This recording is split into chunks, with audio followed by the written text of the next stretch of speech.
Julia Fulgham, the Director of Advance at UNM. And I'm glad you're here. This workshop arose out of conversations Associate Provost for Faculty Development, Alex Lubin, and I had about other ways Advance at UNM can provide support for faculty. Our NSF goal is to help change UNM to make it a more equitable and inclusive environment for women and minority STEM faculty. But our UNM goal is to do things that broadly help all faculty. And so you are not in the wrong room. Everyone who went through mid-pro successfully was invited to this workshop. And our workshops, all of our workshops are open to all main campus faculty, in fact. You have a packet in front of you that has information on resources from the Center for Teaching Excellence, from the Faculty Research Development Office. You're going to hear more about those today. It has some information on who Advance is. It has our fall workshop schedule, which if you haven't been following what we do, shows you the range of things we do, and we're in the process of developing the spring schedule now. It also has a feedback sheet, which we hope you will fill out. And in particular, you can request additional help. So as we're going through a couple of different topics today, if you think, oh, I really need to know more with that, I really need to talk to someone about this, write it down, let us know, and we'll help you set up the meeting, get access to the information. If you have ideas for workshops that you would like to see in the spring or next year, please also let us know about that. But this is your opportunity to request some additional help. So let me start with congratulations. You're halfway to tenure, and you're successfully halfway to tenure. So you should give yourself a pat on the back for this. And this workshop is about the fact that we would like to help you get the rest of the way. So we're going to start with Alex briefly discussing the view from the Provost Office. He manages the provost level promotion and tenure committees. And so he sees things from all of the schools and colleges. And so he's going to talk a little bit about how the mid-pro evaluation is viewed when you come up for promotion and tenure. And then I'm going to talk a little bit about next steps you should start thinking about. Tina is going to talk about what her experience was and how if your mid-tenure evaluation wasn't perfect, how you can think constructively about responding to any issues that were raised. Mary Jo Daniel is going to talk about resources from the research office, specifically the Faculty Research Development Office. And then Erin's going to talk about the resources available for the Center for Teaching Excellence and things to keep thinking about as you continue to develop your teaching portfolio. So I'm going to... And just so you know, the microphone is for the video, not the audio. So hi, everyone. I'm Alex Lubin. I'm the Associate Provost for Faculty Development. And I'm also a professor in American Studies. I was hired at UNM in 2002. And I've gone through the ranks all at UNM. So I've been in your position, and now I'm in a position where I oversee the provost level committee, the university-wide committee on promotion and tenure. So if your mid-pro review was last year, your file came through my committee. We read it, we voted on it as well, and gave a recommendation to the senior vice provost, and then who gave a recommendation to the provost. So let me outline a few things. One of the things that I get to do as the associate provost is that I mentor chairs, and I tell them a lot about how to write a good mid-pro letter. And one of the things that I say about how to write a good mid-pro letter is that it has to provide a clear roadmap to the faculty about how they should move forward to tenure. And by providing a clear roadmap, what that means is that the mid-pro letter needs to be a frank evaluation, an honest evaluation that not only says that you're all wonderful, which is great to hear, but that also says these are the things in particular that you need to focus on in the next 2 years as you move to the major milestone review of your tenure and promotion. So the mid-pro letter that you received in the spring or in June was your annual review letter for year 3, but it's one that carries a lot of weight. And so if you haven't done so already, if you just read it and saw the thumbs up, keep going part, go read it again and read it over and over and highlight what was the specific roadmap that your chair gave you for being successful at tenure. The other thing I want to say is we want you to succeed at tenure, right? And it is normal to get what might feel like a harsh mid-probationary review letter, because I tell chairs, be really serious about what you think they need to do in order to succeed. Sometimes they're faculty you might be concerned about, whether they're going to make it to tenure, and this is the time to intervene. So if you got a harsh letter, don't feel defeated. Actually, what that means is that you have your work cut out for you, but you also should know what the roadmap is for success. One of the things that my committee looks at closely when you come up for your tenure review in a couple of years is whether the candidate responded well or followed the directions of the chair during the mid-probationary process. So if the guideline for mid-pro was you need to finish your book, or you need to publish 2 more articles, or you need to improve your teaching evaluations, one of the things we want to see is, did you do something to respond to that? Did you do that work? Did you go to the Center for Teaching and Learning to develop your courses if you were having a hard time in some of your courses? Did you take steps to address the concerns and advice that were given during the mid-probationary letter?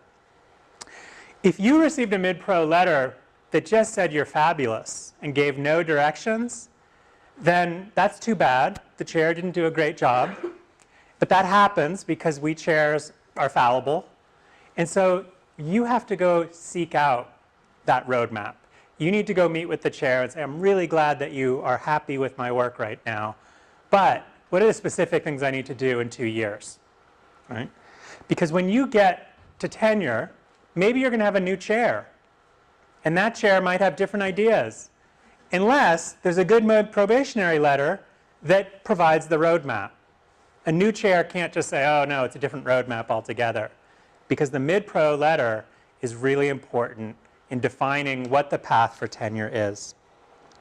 The other thing to look at is, did the provost, in writing his, it was Chowki Abdallah, in writing his letter, did he note anything that he thought you should work on?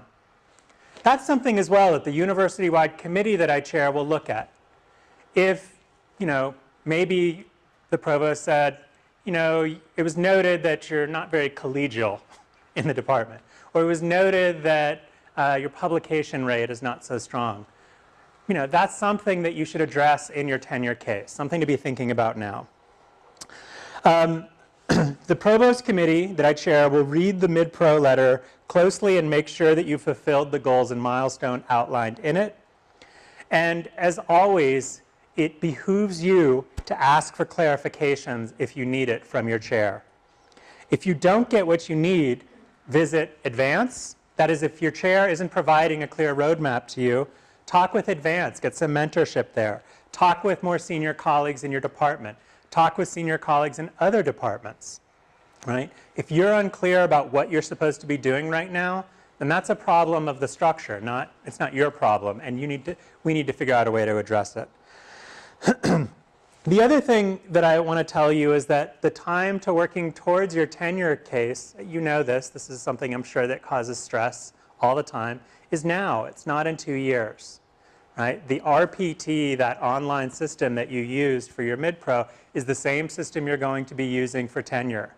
So you can start you don't have access to it now, but you can start thinking about labeling files in the way that it should. You know that all of your idea forms or course eval forms need to be scanned. Like, that can happen now. Because one of the things that happens is when you get to tenure, you realize that the labor required just to compile your dossier is so overburdening while you're also teaching and trying to impress your colleagues. that, that can really trip people up. So you can start being proactive by saving files the way that, in the format that you did for your mid-pro, scanning all of your course evaluations after each semester, right? Doing some of that work ahead of time. There's a lot more advice to give, but I know that my colleagues are going to be doing that as well. So maybe I'll stop now, and then I'll come back if there's something that wasn't mentioned. Okay?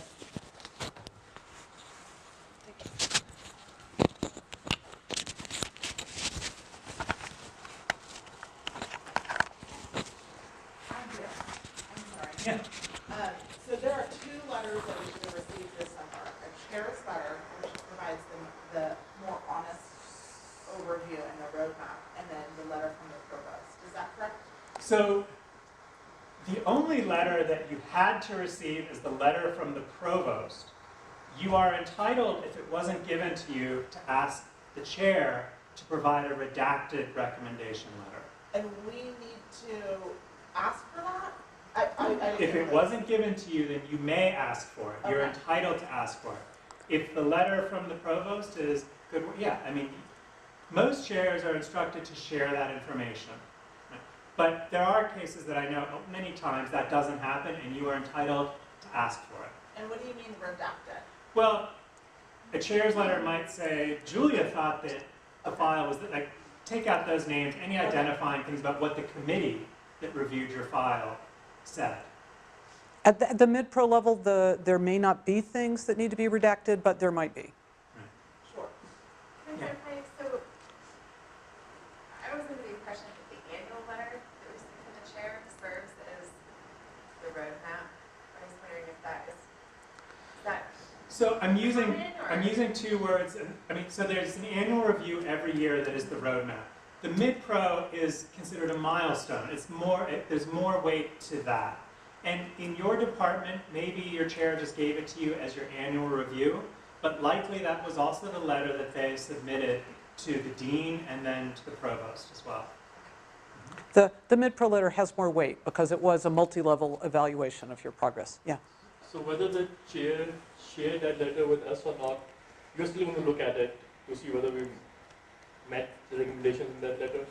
You should have received something from your department describing what you need to do moving forward. It was only the letter from the provost.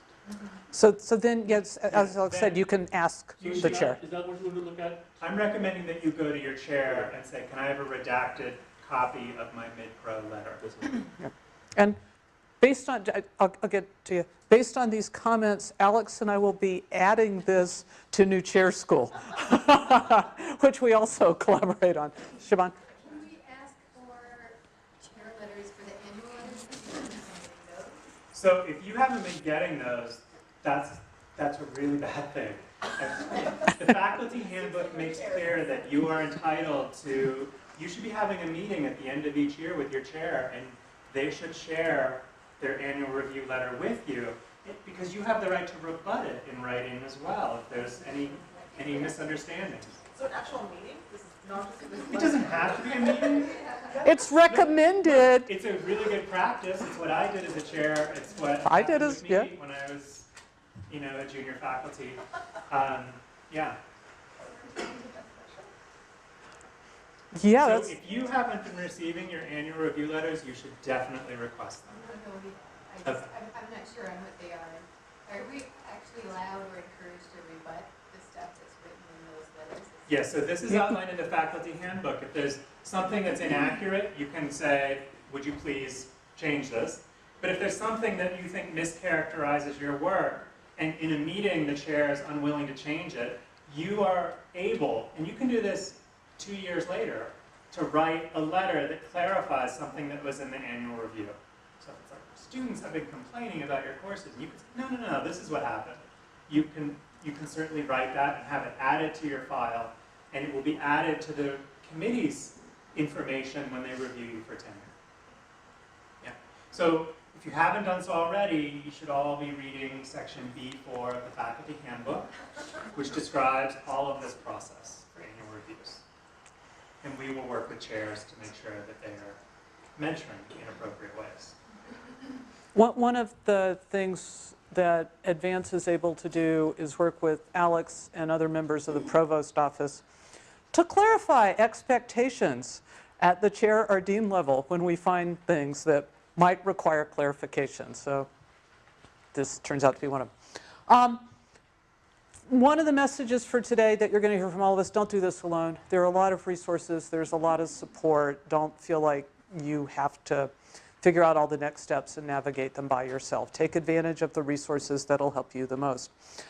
Alex and I didn't coordinate exactly, but you know, yeah, you should have gotten a letter from the chair that would have more information in it than a letter from the provost. If you didn't, talk to them. If you did, now's a good time to pull it back out and read it. If it isn't clear, talk with your chair, talk with other senior members of the department.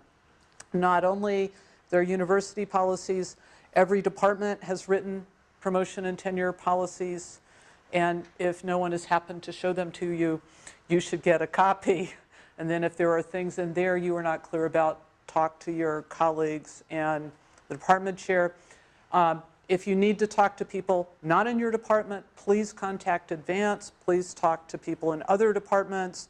You know, if we can't help you, we can identify trustworthy senior faculty in departments close to your area that you can get advice from as well, and we are happy to do that. That is part of our mission.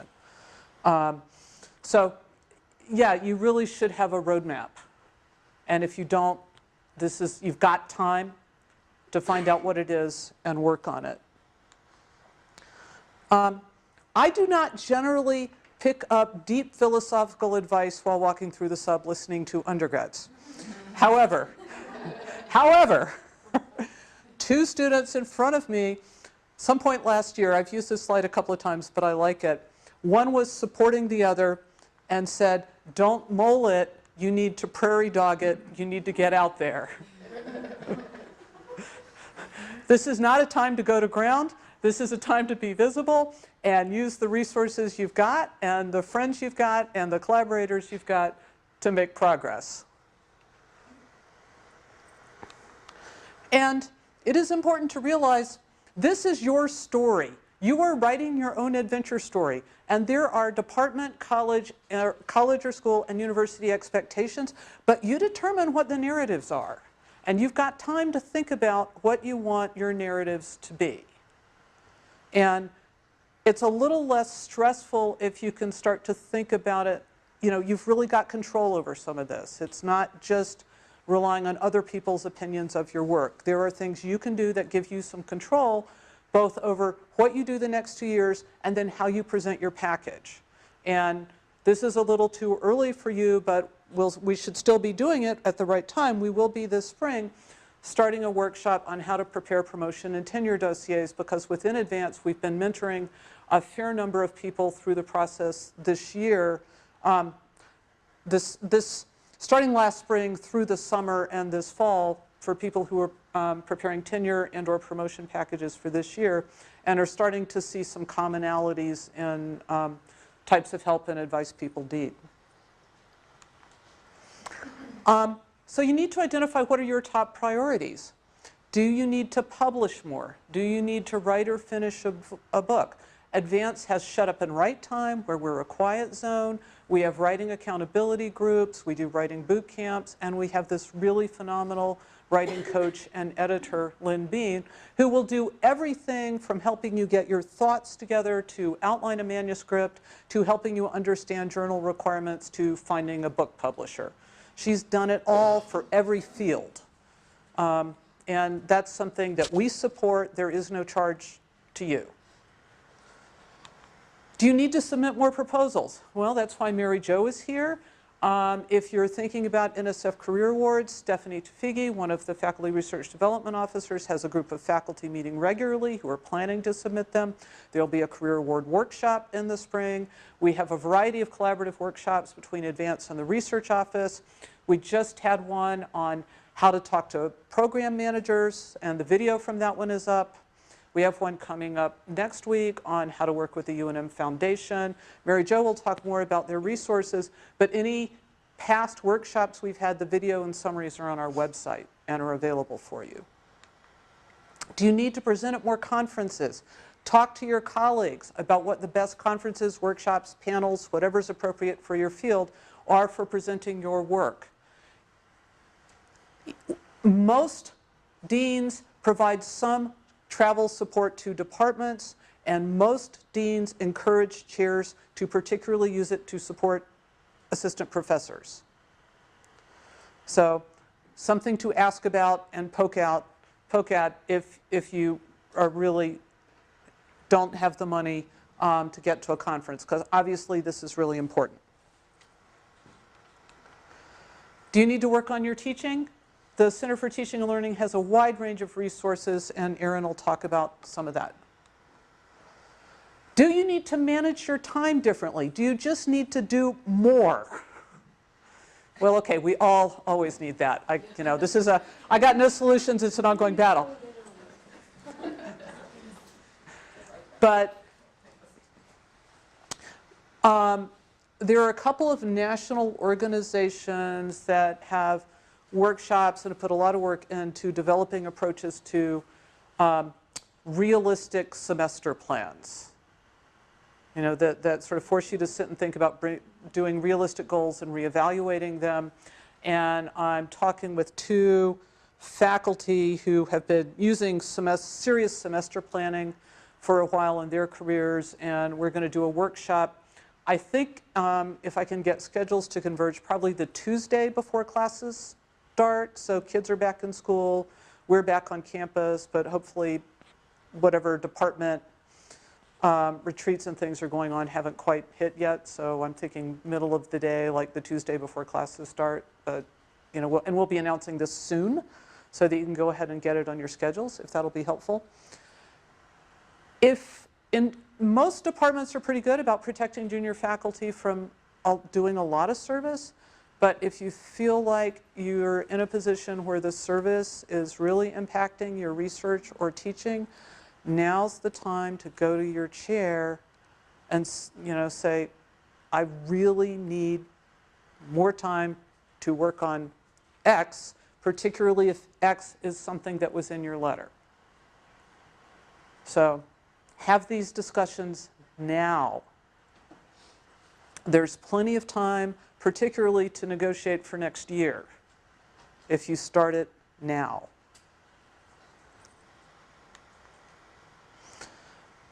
It is definitely time to start thinking about who your external reviewers are going to be. You don't have to come up with a list by the end of next week, but you're going to need a list in 2 years, and now's the time to start thinking about that. You will be asked to provide somewhere between 6 and 10 names of people who will review your research and scholarship. Half of the reviewers will come from your list. They cannot be your PhD advisor, your postdoc mentor, or people you're currently doing research with and collaborating. So this means you've got to start to get to know the people in the field. So you need to be presenting your work and publishing your work so people are familiar with your work. And you've also got to be talking to colleagues and meeting people that seem like they might be good to ask, and being able to ask other people if people are good to ask. So you've got time to start this process and have the conversations with colleagues you trust and start to come up with a list of names. Yes? When you say recent, like how many? 10 years, 5 years? In terms of collaborators? Yeah, in terms of collaborators. Do you have a take on that? Ideally, never. Really never. Yes? Is it, so there's collaboration on like formal peer-reviewed stuff, and then there's collaboration on like news pieces that are sort of public-facing discussions about research. Does that qualify as, is this through the category of collaborators? It depends. Yeah, I mean, at that level, I mean, that's sort of a gray level. At that point, it's going to depend on what your department thinks. I mean, fields are so specific that can be something that is normative within your unit. So, that I don't know about, and that's possible. So, that's why you have to figure out the culture in your department for this. The other thing I just want to add, it's not your responsibility, and nor should you, invite people to be the reviewer on your tenure case. That's something the chair does. You only suggest them to your department. You don't actually have to reach out and invite them. Yeah. I'm sorry, Jamie. Are there any university regulations regarding whether or not those reviewers have to be full professors or associate, or is that totally determined by the department norms? It actually says in the handbook that if you're going up for associate, it needs to be associate or higher. If you're going up for full, it needs to be full or higher. So going, Those yeah. are the provost guidelines. Yeah, so going up for associate, they could be associate professors or they could be full professors. Some departments have very strong feelings about everyone being a full professor, but not all departments do. Yeah, Sorry. that's okay. The other part of that sentence is at peer universities or higher. So where's that bar? And how do you find it? I actually think that's, again, very discipline specific and not as important in many fields. For example, in the fields that I work in interdisciplinary, ethnic studies, humanities, a peer institution might not be a research one. It might be a really stellar faculty who's working at a small private liberal arts college. So it's really just making a case that this is someone important in their field. So one thing to do, rather than submit just a list of names and affiliations when you have that request, is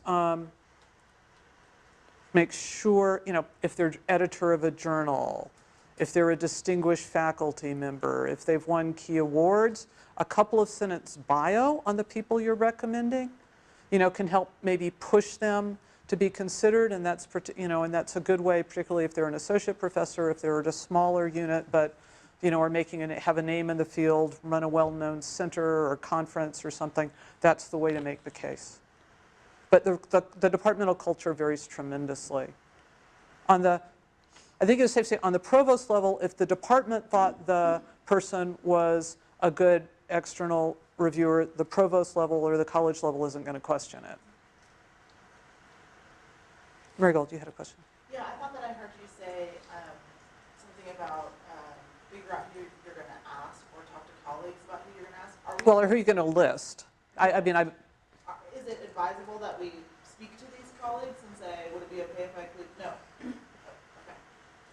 I don't think you need to do that. I think it's really, I think what Julia is saying is you want to start networking professionally outside of UNM and start thinking about who are the community of scholars that speak to your research outside of UNM, so that when you go to write your list, you've got a good sense of what that network is. So yeah, attend conferences and be visible. Some departments have a culture that you are sort of expected to go out on a tenure tour. A lot of departments on this campus don't, but a few do.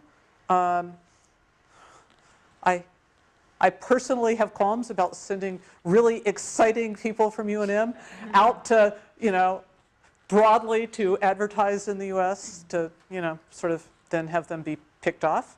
But know what your culture is in the department and whether or not this is an expectation. If it is an expectation, obviously you've got to balance it with doing the work you need to do to get tenure, which is far more important. If you haven't, met the roadmap goals, then it's not going to matter if you spent a lot of time out promoting your work. So, you need to balance some of these competing forces, definitely. You need at least 3 peer reviews of your teaching. More is better, although your department should be tracking this. My experience indicates, this is something you need to take responsibility for. Make sure you're getting regular peer reviews. Every semester is great because then, you can show, people will be able to tell that you've been improving, trying new things, whatever will enhance your teaching portfolio. So if your chair isn't keeping track of this, then you need to take responsibility for this. And you can just go ask people to come review a class. You don't have to wait for someone to be appointed. You can ask colleagues in your department. You can ask colleagues from other departments but related areas to peer review. Erin will talk about things that CTL can do to help you. But this is one you really need to manage because this can really benefit you. So this is 3 additional peer reviews after the mid-pro? You need the college guidelines in ANS say at least 3. But no, just say at least 3. But I would go for at least 3 more after the mid-pro because you need the ongoing evaluation. Otherwise, questions will come up. You are allowed to have letters that you solicited as part of the supplemental documents in your promotion and tenure dossier. This can be a way to get research collaborators, scholarship collaborators to write about what your role has been. If you do any sort of outreach or community work, community engaged scholarship, this is a way to incorporate that feedback in some way so that it's accessible to the committee. But once again, if this is something that's potentially going to be useful for you, this is something you want to start thinking about now rather than going, oh, I could have done this and everything's due next week. You know, if you get something from a collaborator this year about, you know, something you just published or did together or a proposal that was just funded, you can use it next year because it's relevant to something that just happened. So the big message is you've probably got a lot to think about, but you've got time to think about it, time to figure out what help you need, and time to identify the resources. And Tina is going to talk about some other aspects of this.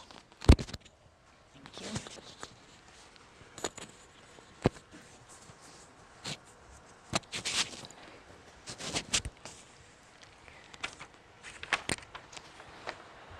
Okay. Hi, everyone. So my name's Tina Takis-Vesbach. I'm a professor in biology. I was hired in 2002, or I started in 2002. I was actually hired, I think, in 2000. But I pretty much just finished my PhD and had just started my postdoc, and I wanted to finish that. I'll find a place for this, sorry.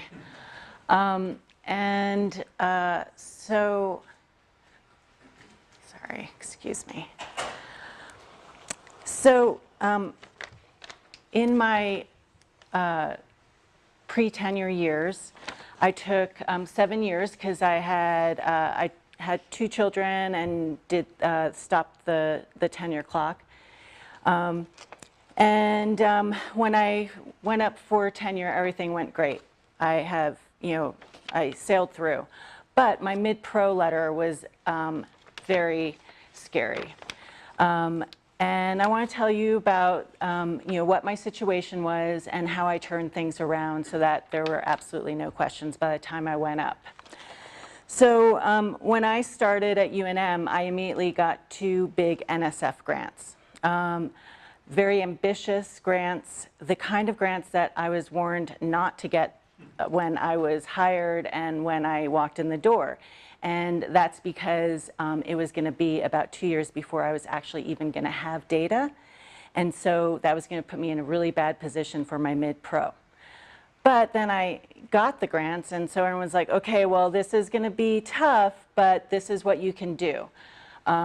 Make sure you're publishing the papers from your postdoc.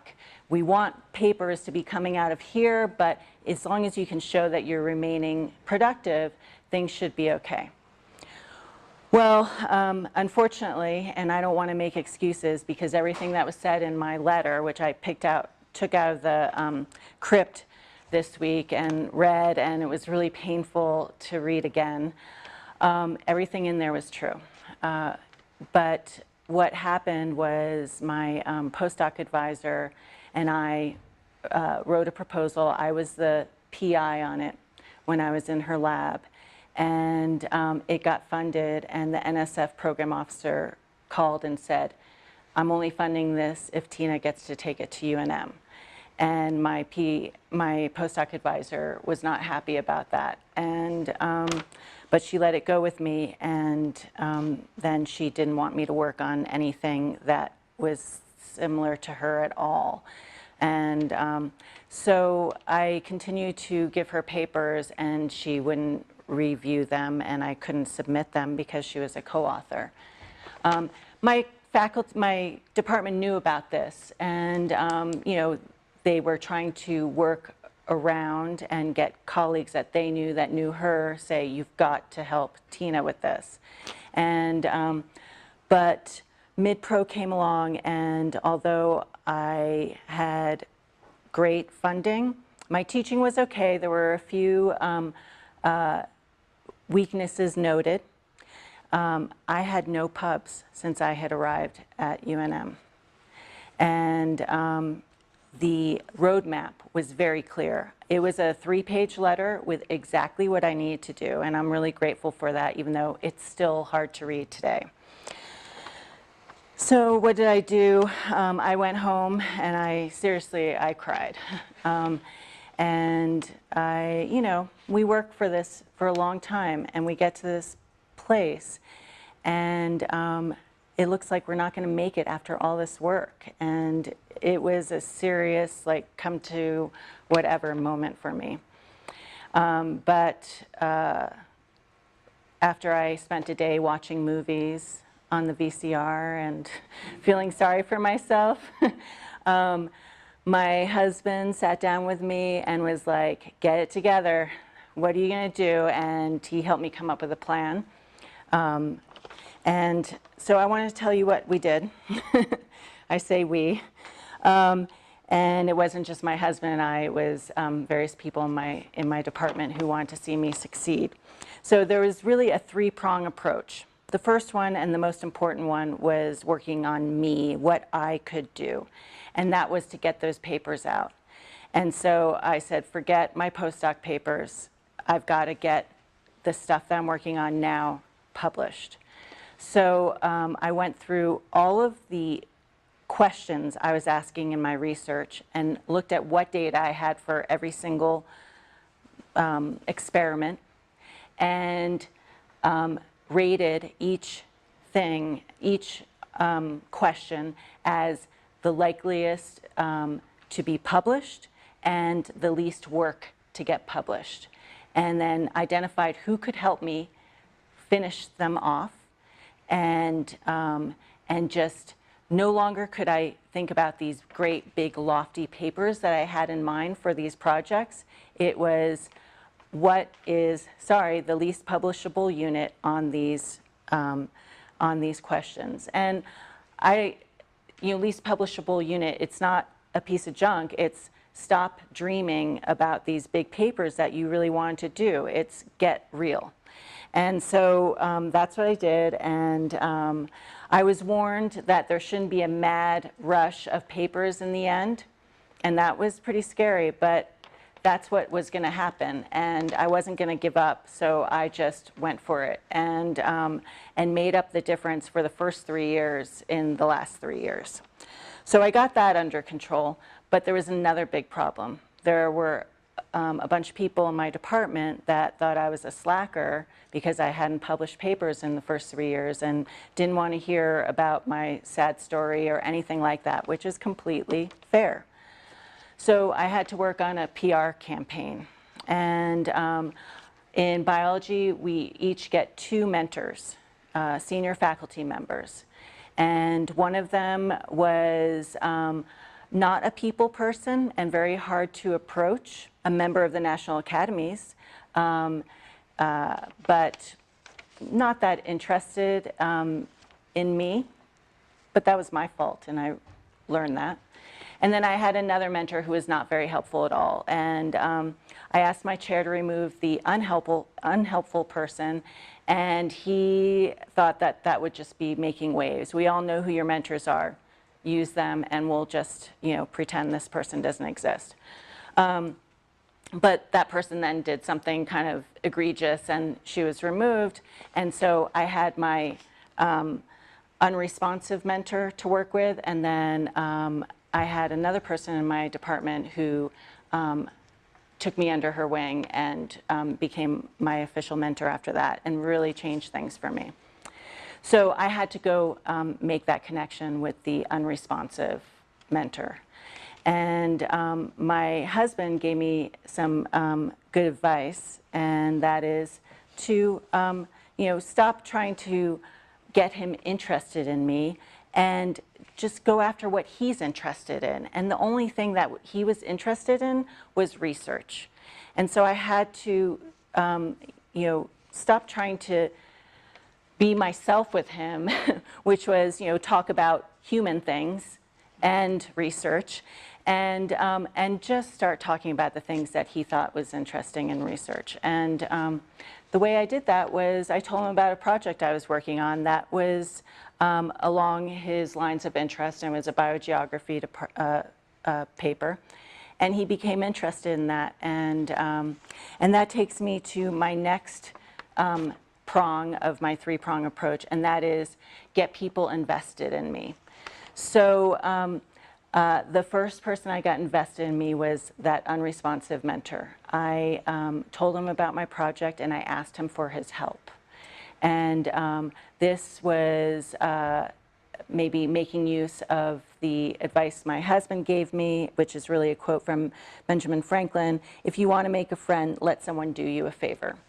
And so I had my mentor help me with this paper and identify weaknesses. He revised it, edited it for me, gave me great advice to send it out to people who I thought might be reviewers on it and have them read it before I submitted it, and then suggest them as reviewers.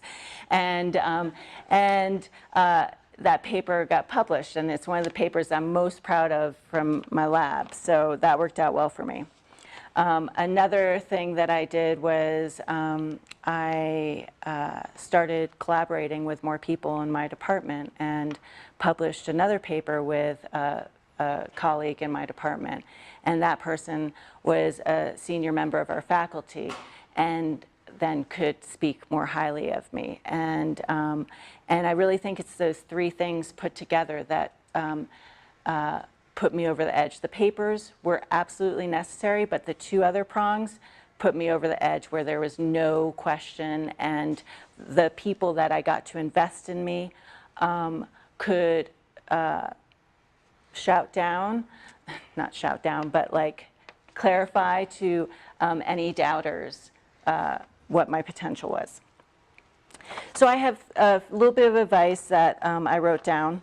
And the first bit of advice is it's really hard to take advice. And I saw this in myself, and I see it in other junior faculty now that I get to mentor them. We want to do it our way. We have these ideas about how we're going to do it. And when people tell us how we might improve a little bit, we're just like, we might say, oh, that's nothing, that's not important, and kind of blow it off. But I am here to say that you really need to listen to the advice of your senior faculty. Even the littlest thing can make a big difference.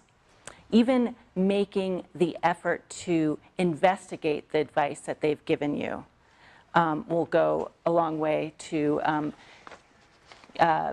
making them believe that you are invested in this and you take their advice seriously, and that will help you. For teaching, Julia touched on this, but I told you there were some weaknesses in the teaching part of my mid-pro letter. And what I was told was I wasn't going into enough depth, and there were some concerns about my disorganization. And so those reviews were both from my mentors, the two mentors I had my first 3 years. And so what I did was I went to other senior members of the faculty and asked them to come visit my class. And they came and visited my class, and guess what? They wrote stronger letters for me. And I don't think I changed that much, although, yeah, maybe I did, but not that much. And just having more letters from other faculty members helped me out a lot. So don't, go ahead and ask other people to come and review your teaching. And then the last piece of advice is, again, Julia touched upon this, you are going to have to get outside reviewers. You'll recommend 6 to 10 outside reviewers for your tenure review. And so one strategy with that is to, yes, go to meetings and get to know people, but another way is to invite people who you think you would want to list as an outside reviewer. Invite them to come give a talk and host them. You're not going to, you do not say, I might list you as an outside reviewer. You don't even talk about your tenure, but you bring them here, you get to know them and see if you can make a connection with them. And if you do make a connection with them, then do add them to your list. But now's the time to get people to know you. And sometimes just looking at your CV isn't enough, but if you can make that human connection with somebody, it can really help put you over the top. So that's my advice for getting around sort of a painful mid-pro review. I will say the other advantage to bringing in outside speakers is sometimes that's a way for your department to learn more about your area of research or scholarship and why they should value it. Yeah. So that, And also, when I've invited people, they've gotten up there, I introduce them, and then they talk about how great I am, and that also looks good for the department. So. Invite people to talk about how great you are. Yep. Any questions? So after you rebounded and got tenure, then how did your plan shift from there?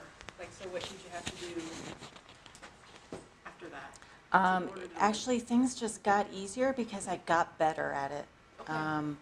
And I think I just got more realistic about what should be going in my papers and not trying to put too much in them. And yeah, things just got easier. Thanks, Tina. So it's good to know that one can recover and prosper.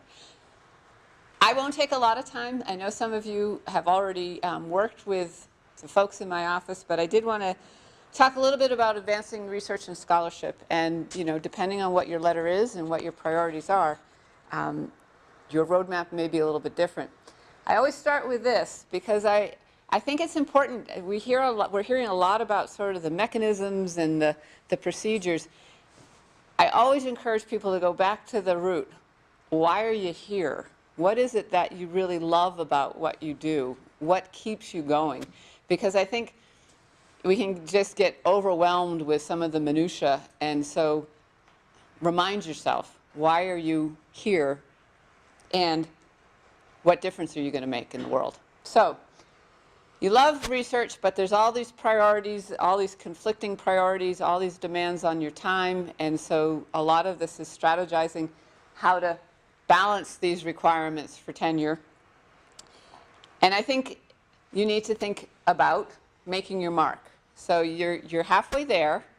You've moved from your postdoc, your graduate, you've started declaring your space. So what are you going to do to make your mark that sets you up so that, yes, you're looking at tenure, but really you're looking at your whole career? I mean, I think personally, I think you should start from the assumption that you're in this for the long haul. You will get tenure. And so what do you want that to look like? So what motivates you? What's going to keep you going? Academia is an interesting world. I mean, the expectation is you get tenure, you work on promotion, you keep going. You could be in the same field or related fields for a very long time. So you can make a real big difference. Think about how, whatever your research and scholarship is, what are the broader impacts? Not just on your career, but how are you affecting the rest of the world? And some research, some scholarship, those connections are more front and center. But this is a way also where you can connect your research and your teaching. So how can you engage your students in what you're doing in your research and scholarship? How can they be part of your big plan? In terms of making your mark, Tina has talked a little bit about, you know, having these two big projects at the start. And that's really, you need to be strategic. Even if your priorities in your field are not to go out and get big Nsf grants, thinking about right-sized projects is really important, both for your time and your resources. And so perhaps several smaller things add up to something really big, especially if they are complementary in some ways. The other thing about going after really big projects, any kind of external funding is incredibly competitive. So you're going to invest a lot of time, and it takes a lot of tries to get something. But then, Lord forbid, you get it, you have to manage it. And so that, and I'm sure you did it perfectly from day one. But managing a big award, managing the people, managing the procedures, that can be a huge, huge learning curve. And so making sure you're not overcommitting yourself is really important so that you don't get overwhelmed. The other thing is working with collaborators. You need to know in your department, how is interdisciplinary work viewed? At the university level, we talk a lot about wanting to build interdisciplinary collaborations. Those take time. They take a lot of time to figure out how to work well with other people. For some, that is what makes it a day worth living, is working with people and having those relationships. For others, it's a struggle. I mean, I want to do my thing. And so figuring out where you are in that and what the expectations are is really important.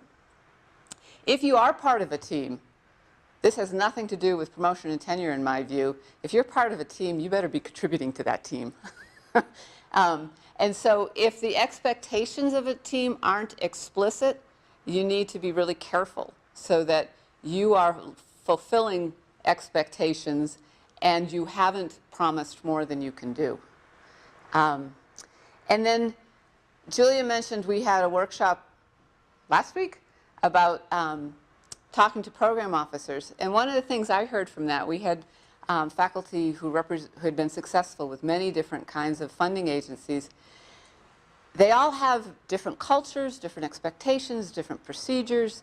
And so getting to know the sponsors that are most relevant to you, the kinds of things they fund and how they work is really important, so you don't waste a lot of time going after things that you're not going to be successful at, just not because of your work, but because of their needs.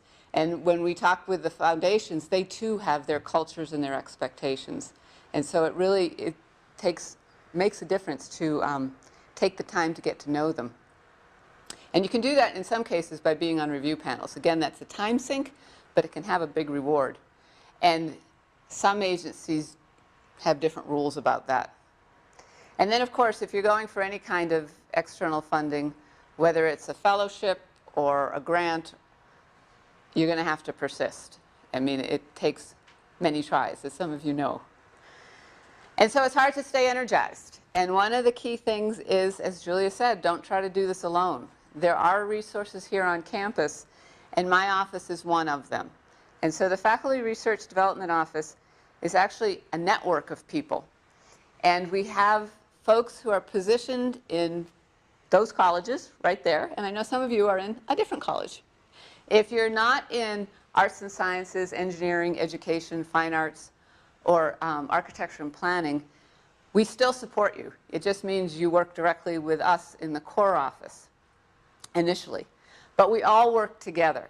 So if you want some help thinking about going after external funding, putting together a project, you can reach out and one of us will respond and figure out what kind of support you need and want. And the kinds of things we can do are listed on the flyer that's in your folder, and they're also up here.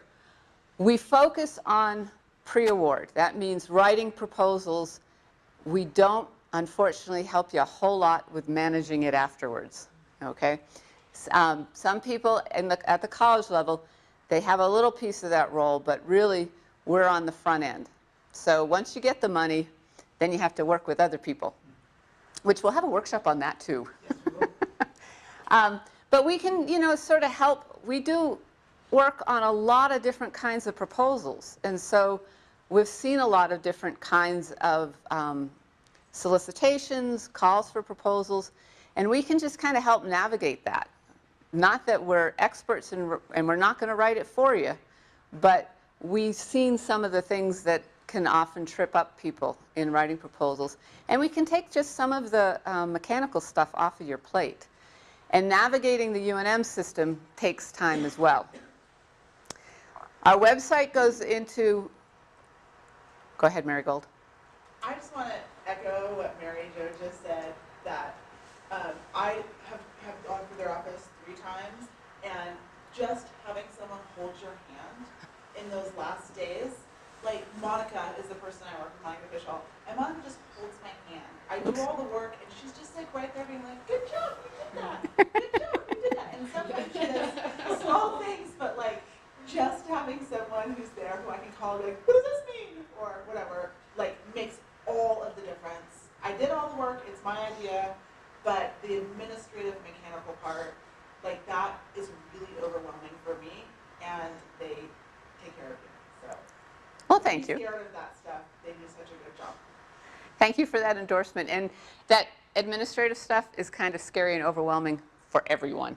It's not just folks who are new to it. We work with a lot of senior faculty too who don't know how to do that stuff.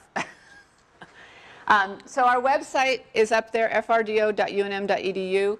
It talks about the services. We also have resources like templates. If you're going for different agencies, they have rules for how things are going to be formatted. You can download them. We have some workshop materials. We have guidance how to get through the OSP system, the Office of Sponsored Projects.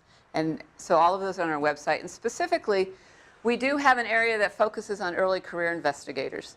And this lists funding, calls for funding that target early career investigators, special resources related to that.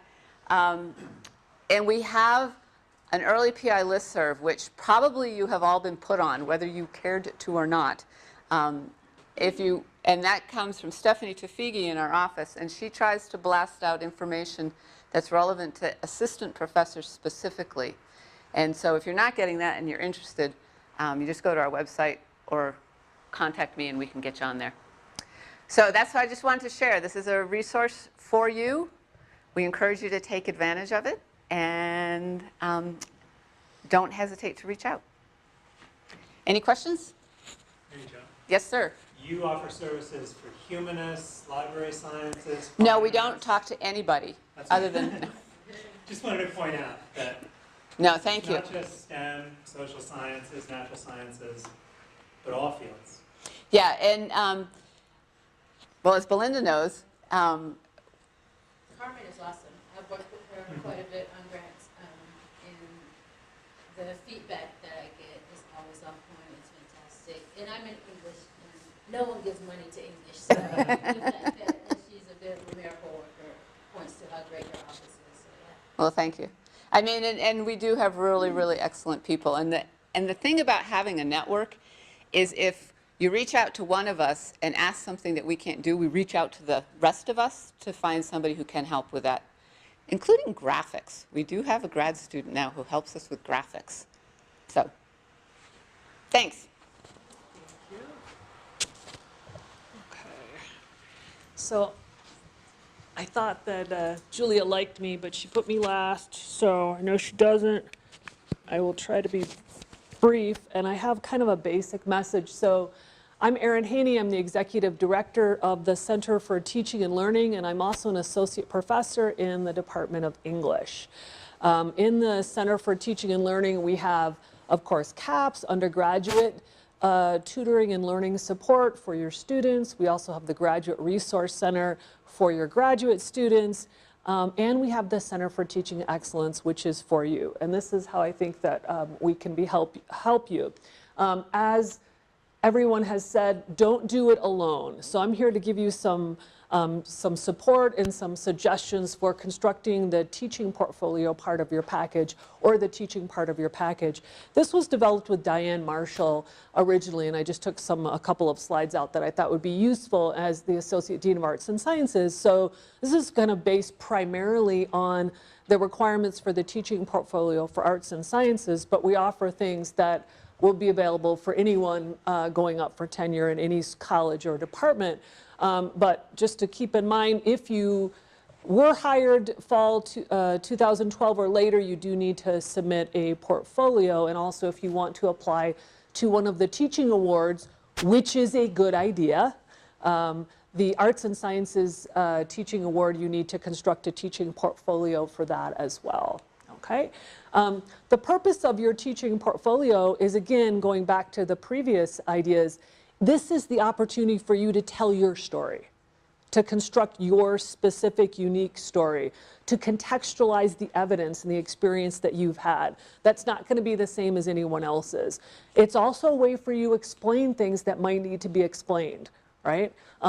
And our office can help you with the research and constructing the narrative and kind of positioning yourself in your teaching story. As everyone has said, it's really good to build your portfolio over time. Associate Dean Diane Marshall, when we were presenting this together, had a slide on there that said, don't get all of your teaching observations in the same course on the same day. And I was like, who would do it? She's like, I've seen it, okay? So what's really lovely, right, is to really take this time that you have now to think about who might be really good, who might understand what you're trying to do. We all have different teaching philosophies, different teaching styles, right? Who do you want to learn from? Who do you think will understand the strength of the type of teaching approach that you're employing? I'm going to say that there's two types of useful teaching observations. One is formative. Those are the ones that we do. So I can do this for you, my associate director, my staff can do this for you.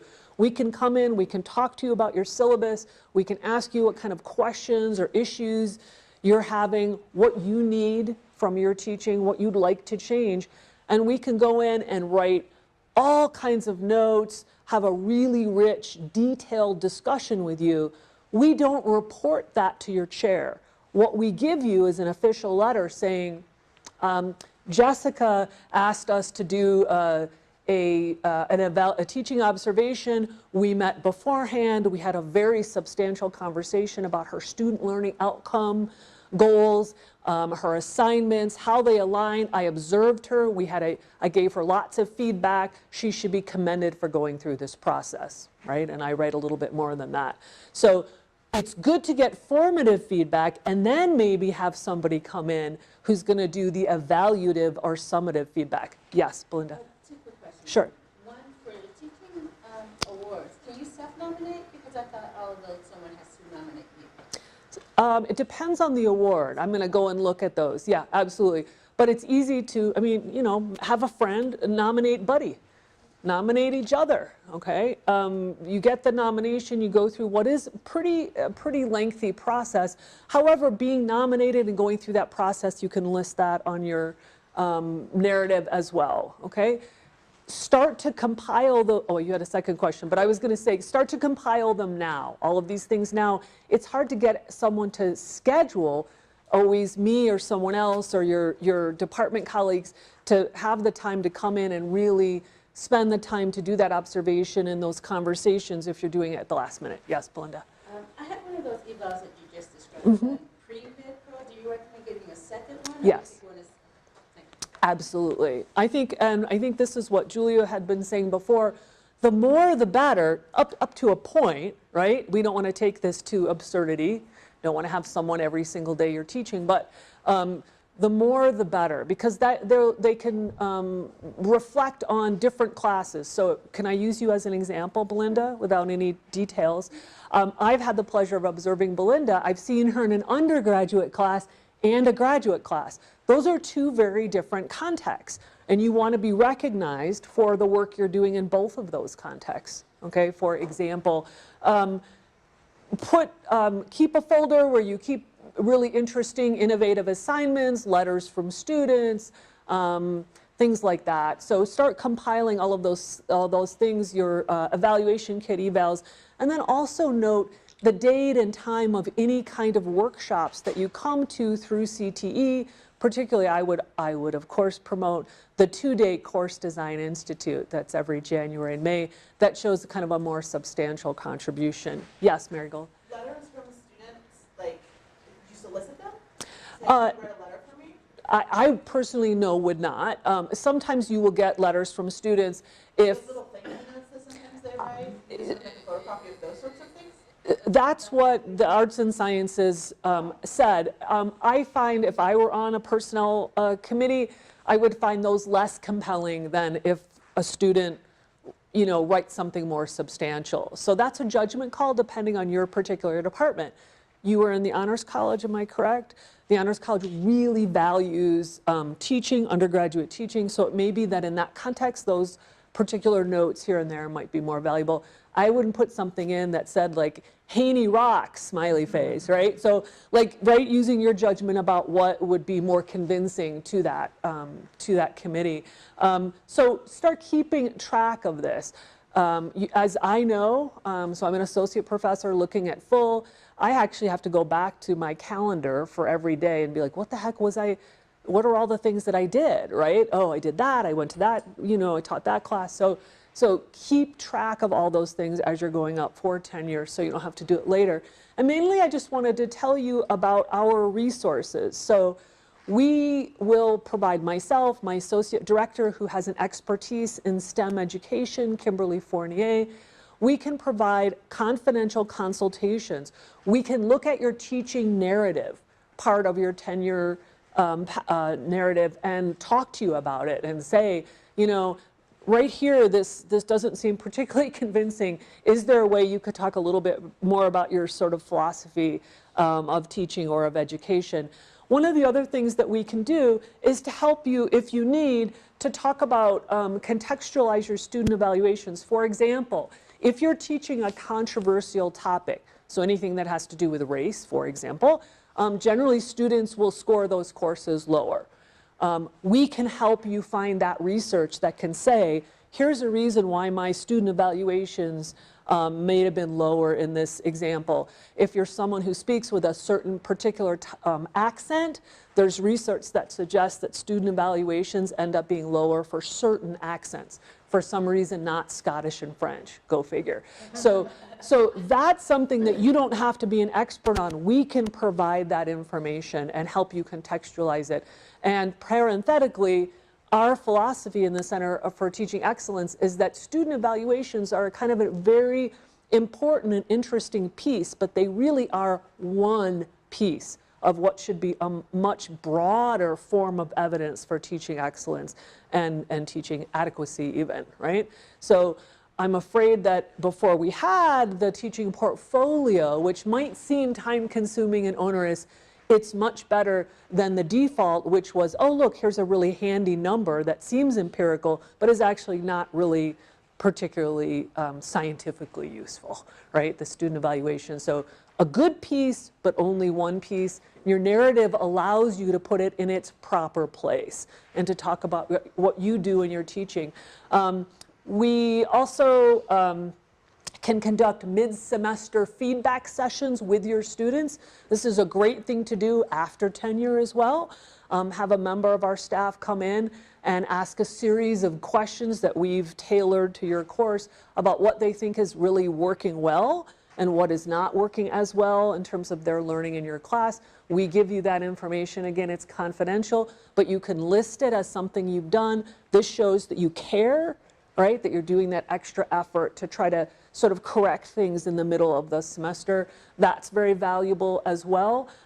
Again, workshops, the Teaching Fellows Program, anything like that, come. If you have any questions, consult, ask, send me an email, ask to have a meeting with me or one of my staff, and we can work with you on your individual sort of teaching narrative, on your teaching part of your tenure packet, and we can give you all sorts of resources. So that's the main point that I wanted to make about what we can do for you. Oh, and also to say, think carefully about who you invite to come in and observe you teach.